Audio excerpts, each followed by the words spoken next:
बिस्मिल्लाहिर्रहमानिर्रहीम। अगर अल्लाह ताला ने तुम्हारी इस हथेली को खाली ही रखना होता तो वो तुम्हें कभी भी हाथ जोड़कर दुआ मांगना ना सिखाता। कुछ बातों के जवाब में आप ठीक है तो कह देते हैं, मगर वो किसी तरह ठीक होती नहीं हैं।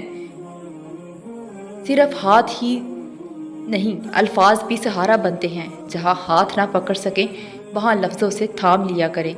मैंने कुछ ऐसे गरीब भी देखे हैं जिनके पास पैसों के अलावा कुछ भी नहीं। जिस दिन तुम्हें ये मालूम हो जाएगा कि जो काम तुम्हारी मर्ज़ी से नहीं होते वो तुम्हारे लिए कितने बेहतर होते हैं, इस दिन तुम्हारी बेसुकूनी ख़त्म हो जाएगी। ज़िंदगी के हसीन लम्हात वापस नहीं आते, लेकिन अच्छे लोगों से तल्लक़ात और उनसे वाबस्ता अच्छी यादें हमेशा दिलों में ज़िंदा रहती हैं। सारे ख्वाब पूरे नहीं होते, और जब ये पता चल जाए कि कोई ख्वाब पूरा नहीं हो सकता तो फिर इसका पीछा छोड़ देना चाहिए।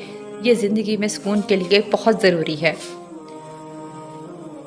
हो सकता है आपको लगता हो कि अल्लाह ने आपको बहुत सारी ऐसी नेमतें नहीं दी जो दूसरों के पास हैं, लेकिन अल्लाह ने आपको बहुत सी ऐसी आजमाइशों से भी नहीं गुजारा जिससे दूसरे गुजरे हैं। तो हालात जैसे भी हों, शुक्र अदा करते रहें। कोशिश के बावजूद भी हम कुछ लोगों के लिए पत्थर नहीं बन पाते, मगर इस कोशिश में हम इर्द गिर्द के बाकी लोगों से बेजार हो जाते हैं। हर एक शख्स पर लाजिम है कि वो तन्हाई में अपने गुनाहों को याद करके उन पर इस्तग़फ़ार करे। अगर आप किसी की खुशी का ज़रिया नहीं बन सकते तो किसी के गम का सबब भी ना बने। सबसे खूबसूरत आंखें वो होती हैं जो अल्लाह के खौफ से अश्कबार हो जाती हैं, और सबसे खूबसूरत धड़कन वो होती है जो अल्लाह का नाम सुनते तेज़ तेज़ धड़कने लगती है। दुआएं तब असर करती हैं जब उन्हें सब्र की मोहर लगा दी जाए, और सब्र ये नहीं कि अल्लाह पाक से मांगना छोड़ दो, बल्कि सब्र तो ये है कि लोगों से कहना छोड़ दो। अरबी की एक खूबसूरत कहावत है, आप जब चाहे दूर तो जा सकते हैं, लेकिन जब चाहो करीब नहीं आ सकते। दिन गुजर जाएंगे और तुम उन चीज़ों को तर्क कर दोगे जिनकी तुम्हें आदत है। पसंदीदा इंसान को छोड़ दोगे, अपने ख्वाबों से दस्तबरदार हो जाओगे, और बिला आखिर ये तुम्हारा हकीकत कबूल करने की तरफ पहला सफ़र होगा। सजदे में थोड़ी देर ठहर कर तो देखो, जितनी उलझने हैं सब सुलझ जाएंगी। फिर देखो कैसे आसानियों का दर तुम्हारे लिए खुलता है। फिर देखो कैसे खुशियों को तुम्हारे घर का रास्ता मिलता है।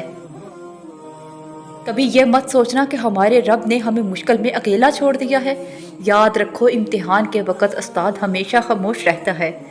अपनी खुशियाँ और गम अपने तक महदूद रखें, क्योंकि लोग खुशियों को नज़र लगा देते हैं और दुखों में मज़ीद दुख देते हैं। किसी का आप पर एतबार करना आपसे मोहब्बत करने से ज़्यादा काबिल तारीफ़ है। रास्तों पर निशानियाँ वही लोग छोड़ते हैं जिन्हें पीछे रह जाने वालों से मिलने की ख्वाहिश हो। इंसान अपना टूटा हुआ मान, ना हासिल दुआ और बेइंतहा मोहब्बत कभी नहीं भूलता। अगर इंसान पे गुजरने वाली कफियत इसके दिल की बजाय उसके माथे पर लिख दी जाती तो तुम जिनसे हसद करते हो तुम्हें उन पर रहम आता। वो दिल कितने खूबसूरत होते हैं जिनमें किसी के लिए हसद, बुग़्ज़, कीना नहीं होता, बस मोहब्बत, शफ़क़त और खैर के जज्बात होते हैं। ऐसे दिल बहुत कीमती और अपने और सबके लिए सुकून और आफियत का सबब होते हैं। अपने दिलों पर मेहनत कीजिए, उनको ऐसा ही कीमती और पुरसुकून बनाइए। अगर किसी इंसान की पर्सनल स्पेस डिस्टर्ब की जाए तो इससे बेआरामी, परेशानी, गुस्सा कुछ भी आ सकता है, या फिर ये सब चीज़ें इकट्ठी भी हो सकती हैं। और ऐसा मुसलसल हो तो अच्छा भला आदमी नफ्सियाती मरीज़ बन जाता है। रिश्ते रेत की मानिंद होते हैं, अगर मुट्ठी बंद करोगे तो आहिस्ता आहिस्ता रेत की तरह हमारे हाथों से सिरक जाएंगे। आज़ाद छोड़ देना बेहतर है।